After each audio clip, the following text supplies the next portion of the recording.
3వ అధ్యాయం. యెహోషువ వేకువను లేచినప్పుడు అతడును ఇశ్రాయేలీయులందరూ షిత్తీము నుండి బయలుదేరి యోర్దానునకు వచ్చి దానిని దాటక మునుపు అక్కడ నిలిచింది. షిత్తీము నుండి బయలుదేరి యోర్దానుకు వచ్చి దానిని దాటక మునుపు అక్కడ నిలిచింది అనేటువంటి మాట. కాబట్టి ఇక్కడ మీరు ఈ సందర్భాన్ని గమనించినట్లయితే యోర్దాను దాటక ముందు యెహోషువ అలాగే ఇశ్రాయేలు ఏం చేశారంట, అక్కడ వారు నిలిచినారు. ఎందుకు నిలిచినారు అంటే ఇప్పుడు అక్కడ జరగబోయేటువంటి ఒక కార్యం చాలా గొప్పది. దేవుడు వారిని ఏ ప్రాంతాన్ని అయితే ఇవ్వాలనుకుంటున్నాడో, ఏదైతే వాగ్దానం చేసినాడో ఆ వాగ్దాన భూమిలోనికి ప్రవేశించడానికి ముందు వారు ఏం చేస్తున్నారంటే అక్కడ దేవుని సన్నిధిలో నిలబడ్డట్టుగా మనము చూస్తున్నాం. కాబట్టి అక్కడ నిలిచి అనేటువంటి మాట మనకి చాలా విషయాలు తెలియజేస్తుంది. ఒక నూతన సంవత్సరంలోకి అడుగు పెట్టే ముందు మనం కూడా ఒక నిమిషం ఏం చేయాలి? నిలబడి ఎందుకు నిలబడాలి అని మనం ఆలోచించినప్పుడు ఒక 3 విషయాలు నేను త్వరగా చెప్పే ప్రయత్నం చేస్తాను. ఈ సంవత్సరం అంతా కాపాడినందుకు దేవుడిని స్తుతించడానికి మనము నిలబడాలి. వారి యోర్దాను దాటడానికి ముందు వారు నిలబడాలి. మనం కూడా ఈ సమయంలో దేవుని సన్నిధిలో నిలబడాలి. ఎందుకంటే దేవుణ్ణి స్తుతించడానికి, దేవుడు చేసిన మేలన్నిటి కూడా జ్ఞాపకం చేసుకోవాలి. 2025వ సంవత్సరం అంతా కూడా దేవుడు నిజంగా ఎన్ని కార్యాలు చేసినారు, కొన్ని మనం మర్చిపోయింది కదా. నాకు తెలిసి లాస్ట్ 2-3 మంత్స్లో గుర్తుండే భవిష్యత్తు చెప్తుంటాం. జనవరి ఫిబ్రవరి ఏమైనా మనం మర్చిపోయాం. ఏవో కొన్ని ప్రాముఖ్యమైనటువంటి చాలా మన జీవితాన్ని కదిలించినవి గుర్తుంటాయి నాకు తెలిసి. కాబట్టి దేవుని యొక్క సన్నిధిలో మనం నిలబడినప్పుడు ఈ యొక్క 2025 సంవత్సరం చివరి గడియలో నిలబడి మనము దేవుని స్తుతించాలి. దేవుని స్తుతించాలంటే మనకి కృతజ్ఞత గల హృదయం, థ్యాంక్ఫుల్ హార్ట్. థ్యాంక్ఫుల్ హార్ట్ ఏం చేస్తారంటే దేవుని దగ్గర తిరిగి వచ్చేటట్టు చేస్తారు. ఈ రోజుల్లో చాలా మందికి ఆ కృతజ్ఞత గల హృదయం లేదు. యేసు ప్రభు 10 మంది కుష్ఠరోగులు 10 మంది కుష్ఠరోగులు బాగు చేసినప్పుడు ఒక వ్యక్తి తిరిగి వస్తాడు. ఒక వ్యక్తి తిరిగి వచ్చినప్పుడు దేవుడు ఏమంటాడు? ఇంకా 9 మంది ఎక్కడ ఉన్నారు?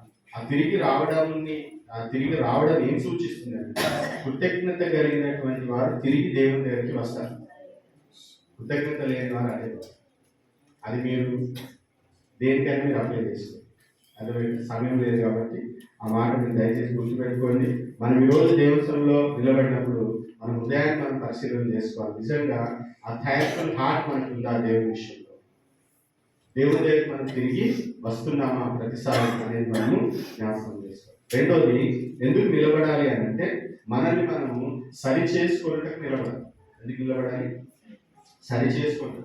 ఈ 2025లో ఏం జరిగింది, ఏ పొరపాటు జరిగినాయి, మన వల్ల ఏమి తప్పిదాలు జరిగినాయి, ఏమి అనర్థాలు జరిగినాయి, వాటన్నిటి మనం ఏం చేయాలి?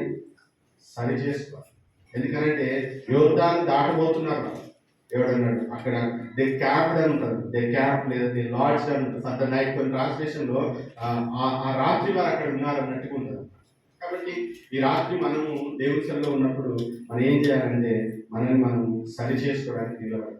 2026 సంవత్సరం ప్రవేశించే ముందు దేవుని సన్నిధిలో నిలబడి మనం ఏం సరి చేసుకోవడానికి లెర్నింగ్ హార్ట్. ఎట్లాంటి హార్ట్? నేర్చుకునే హృదయం. లెర్నింగ్ హార్ట్ ఉంటే మనం ఏం చేస్తాం? సరి చేసుకుంటాం. లెర్నింగ్ హార్ట్ లేదనుకోండి సరి చేసుకోండి. అంటే మన ప్రేర్ అయినప్పుడు ఆ మాటలు మరలా నేను మీకు గుర్తు చేయాలనుకుంటున్నాను. దేవుడు మనకి చాలా విషయాలు నేర్పించాలి. నేను చెప్పిన మాట ఏంటంటే సమయమును దినములు లెక్కించడం నేర్చుకోవాలి. ఆయన చిత్తానుసారంగా ప్రవర్తించడం మనం నేర్చుకోవాలి. అది ఇవి 2 మనము సరి చేసుకోవాలి. ప్రార్థన చేయడం మనము నేర్చుకోవాలి. మనం దేవుని వాక్యంలో ఈ వచనాలు ఉంటాయి. కీర్తన గ్రంథం 90:12 తర్వాత చదవండి. అలాగే కీర్తనలు 143:10, లూకాసు వార్త 11. 3 దగ్గర ఏముంటుందంటే దినములు లెక్కించడం మాకు నేర్పించాలి. ఇంకోటి నీ చిత్తానుసారంగా ప్రవర్తించడం మాకు నేర్పించాడు. మూడోది ప్రార్థన చేయడం నేర్పించాడు. కాబట్టి వీటిని మనం నేర్చుకోవాలి. ఎప్పుడు నేర్చుకుంటాము? మన వలన ఇవి పొరపాట్లు జరిగినాయి, మనం చాలా టైం వేస్ట్ చేసుకున్నాం, దేవుని చిత్తానుసారంగా ప్రవర్తించలేదు అని ఎప్పుడైతే మనం రియలైజ్ అవుతామో అప్పుడే నేర్చుకుంటాం, లేకపోతే మనము నేర్చుకోవాలి. కాబట్టి దేవుని సన్నిధిలో మనం ఎందుకు నిలబడాలంటే మనల్ని మనము సరి చేసుకోవడానికి నిలబడాలి. మూడోది, మనము ఈ యొక్క చివరి గడియలో ఎందుకు మనం నిలబడాలంటే మన హృదయంలో ఒక ఆశ ఉండాలి. ఏంటి తెలుసా? సాగిపోవాలి. అర్థమవుతుంది. దేవుడు అక్కడ ఆగి ఏం చెప్తున్నాడంటే, మీ తర్వాత యోషువ గ్రంథం మీరు చదవండి. దేవుడు అంటాడు, మీరు వెళ్ళండి, మీకంటే ముందు నేను వెళ్తాను. హల్లెలూయా. మీకంటే ముందు నేను వెళ్తాను. ప్రభు చిత్తమైతే రేపు ఆ విషయాలు మనం చూద్దాం. సాగిపోవడానికి మనము నిలబడాలి. అంటే సాగిపోవడానికి మనల్ని మనం సిద్ధపరచుకోవాలి. ఎందుకు నిలబడాలి? ముందుకు మనం వెళ్ళాలంటే మనం ఏం చేస్తాం? ముందు మనల్ని మనం ప్రిపేర్ చేసుకుంటాం. ఈ 2025 ఈ లాస్ట్ అవర్స్ లో దేవుడి సన్నిధిలో మనల్ని మనము సిద్ధపరచుకోవాలి. దేవుడి కొరకు 2026 లో సాగిపోవాలంటే మనకి ఏం కావాలి తెలుసా? కరేజియస్ హార్ట్ కావాలి. ధైర్యపు హృదయం, ధైర్యం కలిగినటువంటి ఆత్మ మనకి కావాలి. ఎందుకంటే రేపు నెక్స్ట్ ఇయర్ ఏం జరుగుతుందో మనకు తెలియదు. అర్థమైంది. వెళ్ళాలి అంటే మనకి ఏం కావాలి? ధైర్యం కావాలి. కాబట్టి దేవుని సన్నిధిలో మనం అడగాలి. వీరు ఎప్పుడైతే యోర్దాను దాటడానికి యుద్ధాలు, యెహోషువ చేసిన యుద్ధాలు ఎవరు కూడా చేయలేదు. అన్ని యుద్ధాలు, కానీ దేవుడు ప్రతి యుద్ధంలో విజయం ఇచ్చాడు. ప్రతి యుద్ధంలో విజయం ఇచ్చాడు. ఒక్కటి ఎక్కడో ఒకటి పొరపాటు చేస్తారు, ఒకటే దగ్గర ఆయన ఓడిపోతాడు. ఎక్కడ కూడా యెహోషువ జీవితంలో ఓటమి లేదు, ఇశ్రాయేల్ జీవితంలో ఓటమి లేదు. కాబట్టి 2026 సంవత్సరానికి మనము ఈ యొక్క చివరి గడియలో దేవుని సన్నిధిలో నిలబడాలి. ఎందుకు నిలబడాలంటే మనల్ని మనము ప్రిపేర్ చేసుకోవాలి. దేవా, 2026 సంవత్సరంలో నేను ప్రవేశించబోతున్నా, నాకు కావాల్సినటువంటి ఆ ధైర్యాన్ని నాకు ఏమి ఎదుర్కోబోతున్నాం మనకు తెలియదు, ఎలాంటి సవాళ్ళను మనం ఎదుర్కోబోతున్నాం మనకు తెలియదు. కానీ మనల్ని మనం ఏం చేసుకోవాలి? సిద్ధపరచుకోవాలి. ఎందుకంటే దేవుడు మనకి ఇవ్వడానికి ఇష్టపడుతున్నాడు. 2026 సంవత్సరంలో ప్రవేశపెట్టడానికి దేవుడు ఇష్టపడుతున్నాడు. కాబట్టి మనల్ని మనం సిద్ధపరచుకొని ధైర్యంతో మనం ఏం చేద్దాం?